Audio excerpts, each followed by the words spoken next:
देख रहे सी न्यूज भारत। मैं हूं आपके साथ आकांक्षा यादव। वक्त हो चुका है न्यूज आवर का। रुक करते हैं बड़ी खबर की तरफ, जहां अलीगढ़ में पुलिस की वर्दी पर दाग लगने का मामला प्रकाश में आया है। एक महिला ने क्राइम ब्रांच के इंस्पेक्टर राकेश कुमार यादव पर आरोप लगाया है कि तफ्तीश के नाम पर महिला एसपीओ को होटल में बुलाकर उसकी आबरू लूट ली और जाते जाते उसे धमकी भी दे डाली। आए दिन इंस्पेक्टर की कॉल आने से तंग आकर पीड़िता ने कॉल रिकॉर्डिंग के साथ एसएसपी से शिकायत कर दी।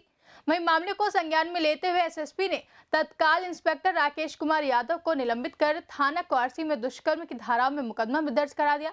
लेकिन पीड़ित महिला एसपीओ आरोपी इंस्पेक्टर को जेल भिजवाने की जिद पर अड़ी रही।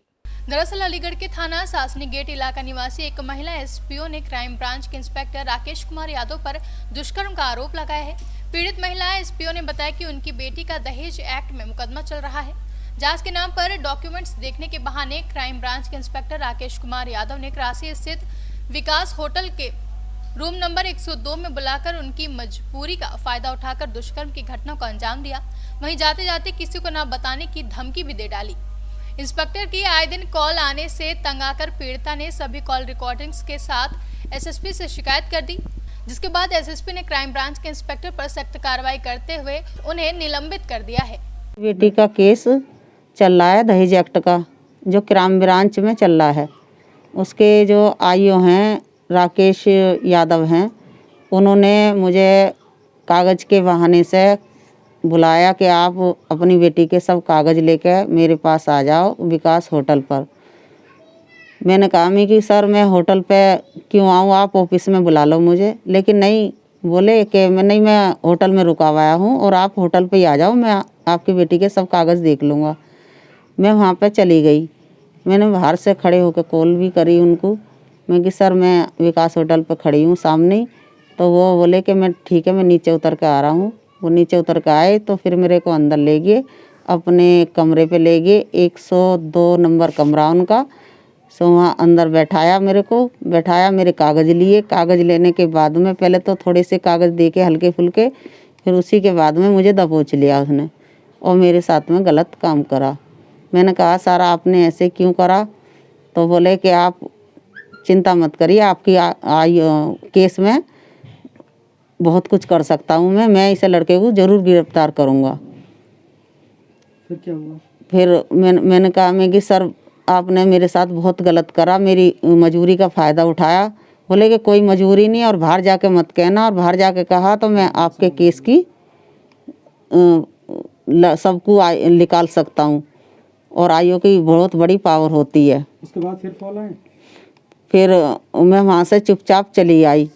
फिर उसके बाद उन्होंने मुझे फ़ोन पे बार बार कभी 9 बजे बुला रहे, कभी 10 बजे बुला रहे, लेकिन मैं डर की वजह से वहाँ नहीं गई। शिकायत की फिर आपने किसी? फिर मैंने किसी से मतलब सलाह ली मैं कि मेरे साथ ऐसे हो रहा है और मैं क्या करूँ इसमें।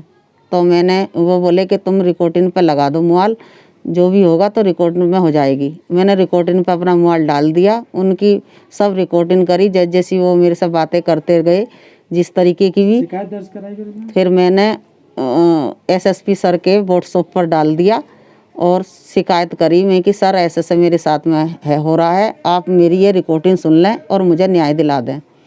उन एसएसपी सर ने रिकॉर्डिंग सबरी सुन ली और पढ़ा तो उन्होंने राकेश यादव को सस्पेंड कर दिया। फिर मैं अपनी तहरीर लिखवा कर थाना क्वारसी गई। थाना क्वारसी में मेरा मुकदमा दर्ज करा दिया गया। किन धारा में कुछ पता है? हाँ, 376 है और 506 और 507 4 भी है, इतनी ध्यान नहीं है मेरे को। मतलब वो सस्पेंड हो गया क्या? हाँ, भी जाना चाहिए? हाँ, सस्पेंड भी हो गया है और वो जेल भी जाना चाहिए ज़रूर, क्योंकि आजकल ये हो रहा है कि महिला अपने पीड़ा लेकर थाने में जाती हैं आईओ के पास में, लेकिन कुछ लोग ऐसे होते हैं जो कि मजबूरी का फ़ायदा उठाने वाले आईओ होते हैं और उठा भी चुके हैं। ये नहीं कि नहीं उठाते, किसी की बहन बेटी के ऊपर भी गंदी नज़र रखते हैं, उनकी मजबूरी का फ़ायदा उठा। लेकिन औरतें हैं बेचारी अपनी इज्जत बचाने की खातिर और बदनाम होने की खातिर चुप भी बैठ जाती हैं। इसलिए ऐसे आईओ को रहने का कोई अधिकार नहीं है। आप एक एसपीओ भी हैं, महिला एसपीओ, कि आपके सामने इस तरह के मामले पहले? हाँ, मैं एसपीओ भी हूँ, लेकिन मेरे सामने ऐसे आते हैं क्योंकि आइयो जो होते हैं हंसी मजाक भी करते हैं और मतलब लड़किन को गंदी नज़र से भी देखते हैं। कभी ये नहीं देखते कि हमारे भी घर में बहन बेटी। फायदा उठाते हैं। हाँ, मजबूरी का नाजायज़ फ़ायदा उठाते हैं। अब आप क्या चाहती हैं? अब मैं ये चाहती हूँ कि राकेश यादव को जेल होनी चाहिए। सर, महिला एसपीओ द्वारा ये शिकायत दर्ज कराई गई थी, क्या है पूरा मामला? एक महिला द्वारा यह थाना क्वारसी में मुकदमा लिखाया गया है जो निरीक्षक क्राइम ब्रांच के विरुद्ध। उसका आरोप यह था कि ये एक दहेज संबंधी ससुराल जनों के खिलाफ जो उसने मुकदमा लिखाया था उसमें विवेचना कर रहे थे। इसी दौरान इनके ऊपर आरोप लगाया गया है कि बलात्कार इन्होंने उनका किया तथा उनके साथ अश्लील बातें की। इसके संबंध में एक मुकदमा थाना क्वारसी में लिखाया गया है और जो तथ्य है और जो भी गुण दोष हैं उसके आधार पर विधिक कार्रवाई करते हुए इसका निस्तारण किया जाएगा। सर, आरोपी आईओ के खिलाफ क्या कार्रवाई की गई? अभी तक जो एफआईआर के आधार पर और जो आरोप लगाए हैं उनके आधार पर उनका निलंबन किया गया है। अलीगढ़ से सी न्यूज संवाददाता संजीव शर्मा की रिपोर्ट। फिलहाल के लिए न्यूज आर की इस बड़ी खबर में बस इतना ही। देश और दुनिया की तमाम बड़ी खबरों के लिए जुड़े रहे सी न्यूज भारत के साथ। हर खबर आपके साथ, आपके हाथ।